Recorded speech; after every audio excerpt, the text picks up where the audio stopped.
জীবনে অনেক সময় আমরা এমন সব সমস্যায় পড়ি যেখানে সঠিক সমাধান চোখের সামনে থাকলেও আমরা দেখতে পাই না। মনে হয় যেন দুনিয়ার সব কষ্ট আমাদের সামনে দাঁড়িয়ে আছে আর সেইখান থেকে বেরিয়ে আসার কোনো পথ নেই। অথচ বেশিরভাগ সময় সমাধানটা আমাদের একদম সামনেই থাকে। শুধু দরকার সঠিকভাবে ভাবার ক্ষমতা আর ধৈর্য। আজকের গল্পে আমরা দেখব কিভাবে সঠিক চিন্তা আর ধৈর্য দিয়ে বড় থেকে বড় সমস্যারও সমাধান বের করা যায়। এই গল্প আমাদের শেখায় টাকা পয়সা আর বিলাসিতার থেকে অনেক বেশি মূল্যবান হচ্ছে সঠিকভাবে চিন্তা করার ক্ষমতা। শহরের সবচেয়ে ধনী ও প্রভাবশালী ব্যক্তিদের একজন ছিল তিনি। তার কাছে কোনো সুখ সুবিধার অভাব ছিল না, কিন্তু একদিন তার জীবনে এমন এক মোড় এলো যা তার চিন্তা ভাবনাকে পুরো বদলে দিল। একদিন হঠাৎ করে সেই ধনী মানুষের চোখে প্রচণ্ড জ্বালা শুরু হলো। চোখ লাল হয়ে গেল আর ব্যথাও খুব বেড়ে গেল। প্রথমে সে ভাবল হয়তো এটা কোনো ছোটখাটো সমস্যা, কয়েকদিনের মধ্যেই ঠিক হয়ে যাবে। কিন্তু সময় যতই গেল সমস্যা ততই বাড়তে লাগল। এখন চোখের জ্বালা এতটাই বেড়ে গিয়েছিল যে ঠিকমতো দেখতে পারত না। সে শহরের সেরা ডাক্তারকে ডেকে আনল। ডাক্তার চোখ পরীক্ষা করে কিছু ওষুধ দিলেন, কিন্তু কোনো ফল হলো না। চোখের জ্বালা যেমন ছিল তেমনই রইল। এরপর সে অনেক ডাক্তার দেখালো, কিন্তু কেউই সমস্যার সঠিক কারণ বের করতে পারল না। প্রত্যেকেই আলাদা আলাদা ওষুধ দিলেন, কিন্তু তাতেও কোনো উন্নতি হলো না। শেষমেশ খুবই হতাশ হয়ে সে বিদেশে চিকিৎসা করানোর সিদ্ধান্ত নিল। বিদেশের এক বিখ্যাত ডাক্তারের কাছে গিয়ে অনেকক্ষণ পরীক্ষা করানোর পর ডাক্তার গম্ভীর গলায় বললেন, আমি আমার জীবনে এমন কেস কোনোদিন দেখিনি। ধনী লোকটি আতঙ্কিত হয়ে জিজ্ঞাসা করল, ডাক্তার সাহেব, আমার কি হয়েছে? আমি কি অন্ধ হয়ে যাব? ডাক্তার গভীর নিঃশ্বাস ফেলে বললেন, আপনার চোখে এক বিরল ধরনের অ্যালার্জি হয়েছে। আপনার চোখ শুধু সবুজ রং সহ্য করতে পারে। সবুজ ছাড়া অন্য কোনো রং দেখলেই চোখে জ্বালা শুরু হবে, আর ধীরে ধীরে আপনার দৃষ্টি চলে যেতে পারে। এ কথা শুনে ধনী লোকটি হতবাক হয়ে গেল।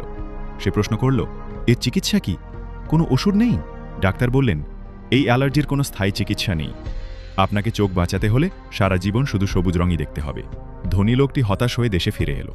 সে সিদ্ধান্ত নিল তার জীবন বাঁচাতে হলে সবকিছু সবুজ করে ফেলতে হবে। ফিরে এসে অনেক পেইন্টারকে ডেকে বলল, আমার পুরো বাড়ি সবুজ রঙে রং করো। প্রতিটি দেওয়াল, আসবাবপত্র, জিনিসপত্র সবুজ করে দাও। পেইন্টাররা পুরো বাড়ি সবুজ রঙে ঢেকে দিল। কিন্তু এখানেই শেষ নয়। সে বলল, শুধু বাড়ি নয়, আমি যেখানে যাব সব জায়গায় সবুজ রং চাই। রাস্তাঘাট, বাজার, অফিস সবকিছু সবুজ হতে হবে। কিন্তু সমস্যা হলো সবকিছু সবুজ করা সম্ভব নয়। আকাশ তো নীল, তাকে সবুজ করা যাবে না। খাবার, পোশাক, মানুষের গায়ের রঙও সবুজ করা যাবে না। একদিন গলির পাশ দিয়ে এক সাধারণ ছেলে যাচ্ছিল। সে দেখল চারপাশে সবকিছু সবুজ রঙে রং করা। অবাক হয়ে স্থানীয়দের জিজ্ঞেস করল, এখানে সব জায়গা সবুজ রঙে কেন রং করা হয়েছে? লোকেরা বলল, এটা এক ধনী লোকের জন্য করা হয়েছে। তার চোখে অ্যালার্জি, সে শুধু সবুজ রং দেখতে পারে। ছেলেটি ভাবল, এত বড় সমস্যা নয়, সমাধান তো আরও সহজে হতে পারত। সে ধনী লোকটির বাড়িতে গিয়ে বলল, আমার মনে হয় আপনার সমস্যার সহজ সমাধান আছে। ধনী লোকটি কৌতূহলী হয়ে জিজ্ঞেস করল, বল, কি সমাধান? ছেলেটি হেসে বলল, আপনাকে সবকিছু সবুজ করতে হবে না, শুধু একটি সবুজ রঙের চশমা পরে নিন। তাহলেই আপনার চোখে সব কিছু সবুজ দেখাবে, আর কোনো জ্বালাও হবে না। ধনী লোকটি হতবাক হয়ে গেল। সে ভাবল, এত সহজ সমাধান! অথচ সে কত টাকা, পরিশ্রম আর সময় নষ্ট করল। এই গল্প থেকে আমরা বড় একটি শিক্ষা পাই। সমস্যা যতই বড় মনে হোক না কেন, ঘাবড়ে গেলে চলবে না। সমাধান প্রায়ই আমাদের চোখের সামনেই থাকে।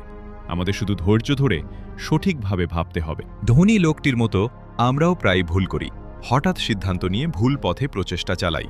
অথচ যদি কিছুক্ষণ শান্ত হয়ে চিন্তা করি, সমাধান অনেক সহজে পাওয়া যায়। জীবনের সমস্যা থেকে পালিয়ে নয়, সমস্যাকে বুঝে সমাধান করতে হবে। সঠিক ভাবনা আর ধৈর্যের মাধ্যমে আমরা যে কোনো সমস্যার সমাধান বের করতে পারি। আমাদের ভাববার ক্ষমতাকেই কখনো হালকা করে দেখা উচিত নয়।